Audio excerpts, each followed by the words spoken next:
जय भीम मित्रांनो, उपवर्गीकरणासंदर्भात महाराष्ट्र सरकार कारवाई करत आहे. काल देवेंद्र फडणवीस सुद्धा बोलले की सुप्रीम कोर्टाचं जे जजमेंट आहे त्या सुप्रीम कोर्टाच्या सायटेशननुसार सुप्रीम कोर्ट जे म्हटलंय त्यानुसार आम्ही उपवर्गीकरण करणार आहोत, असं काल देवेंद्र फडणवीस बोललेले आहेत. आता एक महत्त्वाचा मुद्दा समोर येत आहे, जो की मी सर्व फेसबुकच्या माध्यमातून आंबेडकरी जनतेच्या समोर आणू इच्छितो. तो मुद्दा हा आहे की 1973ला केशवानंद भारतीच्या केसमध्ये सुप्रीम कोर्टानं 13 बेंच म्हणजे 13 जजेसनं तो निर्णय दिलेला आहे. आणि त्या 13 जजेसनं जी भूमिका मांडली ती फार महत्त्वाची आहे. बघा, लक्षात असू द्या की कोणताही निर्णय सुप्रीम कोर्टाची एक परंपरा आहे आणि तो नियम आहे की आज आता जे वर्गीकरणाचा निर्णय दिला हा 7 जजेसनं दिलेला आहे. आणि ईव्ही चेन्नई केसमध्ये 2005ला हा 5 जजेसने निर्णय दिला होता. आता 5 जजेसचा जर निर्णय फिरवायचा असेल किंवा तो रद्द करायचा असेल तर 5 पेक्षा जास्त जजेस अर्थात 7 जजेसला बसावं लागत होतं. म्हणून 7 जजेसचं ते घटनापीठ बसलं होतं. आणि ह्या 7 जजेसनं सांगितलं की उपवर्गीकरण करण्याचा अधिकार राज्यांना आहे. त्यांनी ही बी सांगितलं की बाबा ते फेरफार करत नाहीयेत, कोणती जात त्याच्यातून काढत नाहीत किंवा कोणती जात टाकत नाहीयेत, त्यामुळे आर्टिकल 341चं उल्लंघन होत नाही, असं सुप्रीम कोर्टानं 1 ऑगस्ट 2024च्या जजमेंटमध्ये म्हटलेलं आहे. आता मुद्दा हा आहे की 1973ला केशवानंद भारतीच्या केसमध्ये सुप्रीम कोर्टानं एक महत्त्वाचा निर्णय दिला होता की बेसिक स्ट्रक्चर आहे.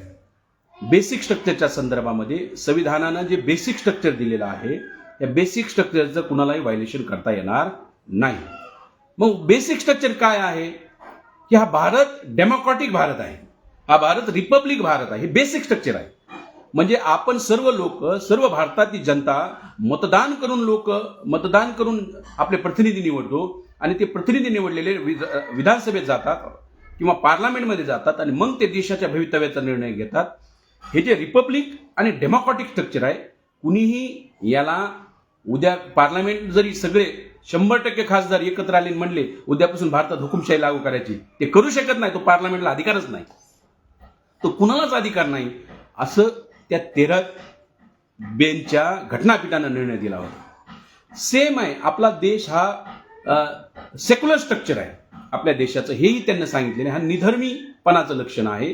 कोणत्या धर्माचा उद्या कुणी म्हणू शकत नाही हे हिंदू राष्ट्र आहे किंवा बौद्ध राष्ट्र आहे, हे इस्लाम राष्ट्र आहे, हे असं म्हणता येत नाही, कारण हे बेसिक स्ट्रक्चरच्या विरोधात आहे. आता सेम आणखी याच्यामध्ये बेसिक स्ट्रक्चरमध्ये महत्वाचा मुद्दा मांडला होता, जो मी या संदर्भामध्ये लाईव्ह आलेलो आहे. तो मुद्दा हा आहे की फेडरल स्ट्रक्चर. भारताचं संविधान बनवताना या देशाला त्यांनी फेडरल स्ट्रक्चर दिलेलं आहे. फेडरल स्ट्रक्चर म्हणजे काय? काही राज्याला अधिकार आहेत, राज्य सरकारला अधिकार आहेत, काही केंद्र सरकारला अधिकार आहेत. राज्य सरकारच्या अधिकारामध्ये आणि संविधानामध्ये राज्याची लिस्ट आहे, राज्य कशावर कायदा करू शकतं. संविधानामध्ये केंद्राची लिस्ट आहे, केंद्र कशावर कायदा करू शकतं. आणि संविधानामध्ये तिसरी लिस्ट आहे, दोन्ही कॉमन लोक कशावर कायदा, म्हणजे राज्य एक त्याच्यावर कायदा करू शकतं आणि केंद्रही कायदा करू शकतं. अशा बी काही कॉमनची लिस्ट आहे, त्याला कॉन्करंट लिस्ट म्हणतात. आता स्टेटची लिस्ट आहे, सगळं आहे. आता आर्टिकल 341 ज्यानुसार शेड्यूल कास्टला आरक्षण मिळालेलं आहे, ते आर्टिकल 341 मध्ये काहीही करायचं असेल, म्हणजे एखादी जात शेड्यूल कास्टमध्ये टाकायची असेल तो केंद्राचा अधिकार आहे, अर्थात पार्लमेंटचा अधिकार आहे. एखादी जात शेड्यूल कास्टमधून काढायची असेल हा पार्लमेंटचा अधिकार, हा राज्य सरकारचा अधिकार नाहीये. हे सांगतंय बेसिक स्ट्रक्चर. फेडरल आहे आपला देश आणि फेडरलमध्ये हा अधिकार नाहीये.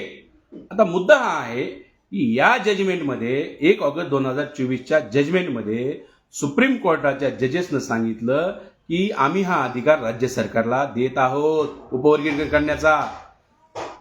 उपवर्गीकरणाचा अधिकार राज्य सरकारला देत आहोत. पण आमचं हे म्हणणं आहे की भारताचं जे 1973चं जे जजमेंट आहे ते 13 जजेसचं होतं आणि त्या 13 जजेसनं सांगितलं होतं की इंडियाचं हे फेडरल स्ट्रक्चर आहे, हा बेसिक स्ट्रक्चरमध्ये येतं. बेसिक स्ट्रक्चर आहे ज्याच्यावरती कुणालाही अतिक्रमण करता येणार नाही.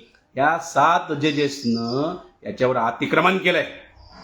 आपलं जे बेसिक स्ट्रक्चर आहे देशाचं, या बेसिक स्ट्रक्चरचा निर्णय 13 जजेसनं दिला होता. तुम्ही 7 जजेस कसं काय रे ते ओव्हररूल करायला लागलात? हे करता येत नाही. It is against constitution.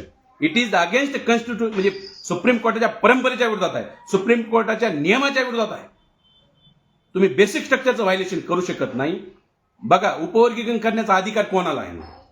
तर उपवर्गीकरण करण्याचा अधिकार अर्थात 341 मध्ये काय कॉमा मात्रा काही करायचा असेल तो अधिकार पार्लमेंटला आहे.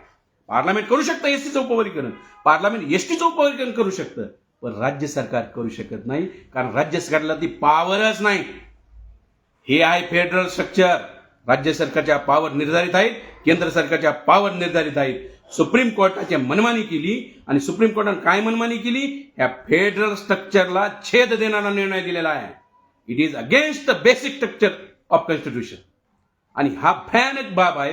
केशवानंद भारतीच्या केसमध्ये 13 जजेस सांगायला लागलेत, अरे तुमची अवकात आहे का? 7 जजेस कसं काय फिरवाले तुम्ही निर्णय? म्हणजे तुम्ही सुप्रीम कोर्ट मनमानी चालू आहे का तुमची? जर बेसिक स्ट्रक्चर निर्धारित आहे आणि जर बेसिक स्ट्रक्चरचं व्हायलेशन सुप्रीम कोर्ट करायले, आमचं म्हणणं आहे वर्गवारी करण्याचा अधिकार केंद्रातला आहे, तो राज्याला नाही. हे भारतीय संविधान सांगतं आणि म्हणून आम्ही उपवर्गीकरणाच्या विरोधात आहोत. हो राज्य सरकारचा अधिकार नाही. हे बेसिक स्ट्रक्चरचं व्हायलेशन होत आहे आणि बेसिक स्ट्रक्चरचं व्हायलेशन होणं म्हणजे संविधानाचं व्हायलेशन आहे.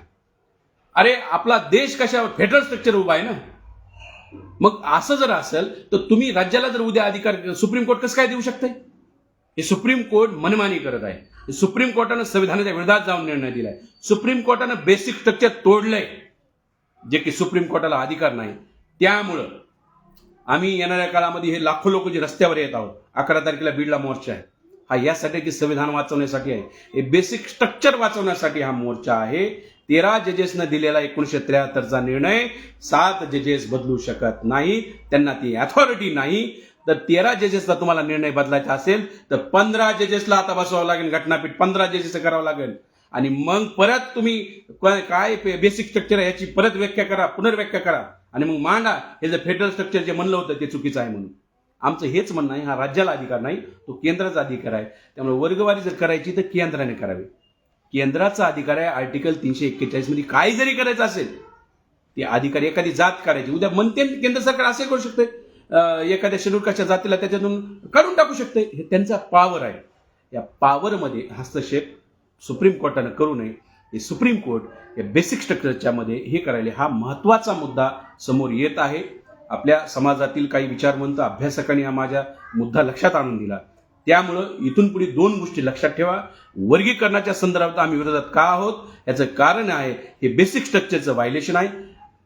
73च्या जजमेंटचं केशवानंद भारतीच्या केसमधलं हे व्हायलेशन आहे. हा बेसिक स्ट्रक्चर आहे. पॉवर तुम्ही राज्याला देऊ शकत नाही. सुप्रीम कोर्टाने पॉवर दिली, हे सुप्रीम कोर्टच संविधान विरोधी आहे. संविधानाच्या विरोधात जाऊन निर्णय द्यायला आहे. हा एक आमचं म्हणणं आहे. आणि करायचं असेल तर केंद्राने पार्लमेंटमध्ये करावं. मग क्लासिफिकेशन करा तुम्ही, वर्गवारी काय करायची करा, ते पार्लमेंटचा अधिकार आहे. पार्लमेंटने ते करावं. परंतु पार्लमेंटला अधिकार जरी असेल, आमचं त्याच्या पुढचं म्हणणं आहे की होमोजिनियस समूह आहे शेड्यूल कास्ट. हा होमोजिनियस समूह असल्यामुळं तुम्ही ओबीसी मध्ये वर्गवारी करू शकता, जे महाराष्ट्रात आहे. वंजारी समाजाला वेगळा आहे, धनगर समाजाला वेगळा आहे, बंजारा समाजाला वेगळं आरक्षण आहे. ही जी महाराष्ट्रामध्ये वर्गवारी केली ओबीसी मध्ये, ओबीसी हा हेट्रोजिनियस समूह आहे. कारण भटके मुक्त, तांड्यावर राहणारा लमान आणि गावात राहणारा माळी हे होमोजिनियस होऊ शकत नाही. त्यामुळे ओबीसीची वर्गवारी संविधानानुसार करता येते. परंतु संविधानानुसार शेड्यूल कास्टचा जर इतिहास बघितला, शेड्यूल कास्टचा इतिहास सांगतो की आम्ही होमोजिनियस आहोत आणि होमोजिनियस असल्यामुळं ज्या 10 निकषावरती शेड्यूल कास्टची लिस्ट बनवण्यात आली होती, ज्या 10 निकषावरती 1911ला पहिल्यांदा जनगणना झाली होती, जे 10 निकष म्हणजे आम्ही ब्राह्मणांच्या, ज्या जाती ब्राह्मणांच्या देवी देवतांना मानत नाहीत, ज्या जाती ब्राह्मणाकडून कोणतं क्रियाक्रम करून घेत नाहीत, ज्या जाती ब्राह्मणाला लग्नाला बोलवत नाहीत, मौतीला बोलत नाहीत, बड्डेला बोलत नाहीत, कशालाच बोलत नाहीत, ज्या जाती ब्राह्मणाला गुरु मानत नाहीत, ज्या जाती ब्राह्मणांच्या शत्रू जाती आहेत, ज्या जाती गायीला पवित्र मानत नाहीत किंवा गायी कापून खातात, अशा ज्या 10 क्रायटेरिया आहेत, त्या 10 क्रायटेरियाच्या आधारावर ही लिस्ट बनलेली आहे.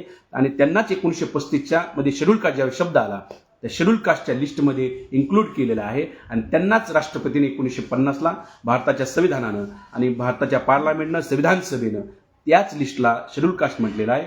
इट इज होमोजिनियस लिस्ट आहे, ही हेट्रोजिनियस नाहीये. आम्हा सगळ्यांना अस्पृश्यतेचा चटका बसलेला आहे. आम्हा सगळ्यांचे दुश्मनी ब्राह्मण लोक आहेत आणि आम्ही कुणीही गायीला पवित्र मानत नाहीत. अशा ते लोकांचा होमोजिनियस त्या 10 क्रायटेरियानुसार ही आहे. तुम्ही आमच्यामध्ये एज्युकेशनली बॅकवर्डनेस आणि सोशली बॅकवर्डनेस या गोष्टी आणू शकत नाहीत. हेच आर्टिकल 341चं जे बेसिक आम्ही जे सांगायला होतं इंटरप्रिटेशन करायला लागलो. हे सुप्रीम कोर्ट आमच्या विरोधात जाऊन निर्णय देत आहे. त्यामुळे संविधान वाचवण्यासाठी उपवर्गीकरणाला विरोध आमचा यासाठी आहे की हे संविधान विरोधी आहे, हे फेडरल स्ट्रक्चरच्या विरोधात आहे, हे 13 जजेसने निर्णय दिला त्याच्या विरोधात आहे. त्यामुळं कुणाला काही लोकांना वाटतंय की आम्ही मातंगाच्या विरोधातला मुद्दा नाही आहे, संविधानाचा मुद्दा आहे. जर सुप्रीम कोर्टामार्फत पार्लमेंटच्या लोकांना माहीत आहे, ज्यांचं सरकारला यांना माहीत आहे की हे निर्णय आम्हाला लावता येणार नाही, त्यामुळे ते सुप्रीम कोर्टाच्या मार्फत या गोष्टी करायला लागलेत. पण सुप्रीम कोर्ट सुप्रीम नाही, संविधान सुप्रीम आहे एवढंच लक्षात ठेवा. आणि संविधान वाचवण्यासाठी 11 तारखेला बीडमध्ये लाखोच्या संख्येनं जमा, एवढंच सांगताना थांबतो. धन्यवाद. जय भीम, जय भारत.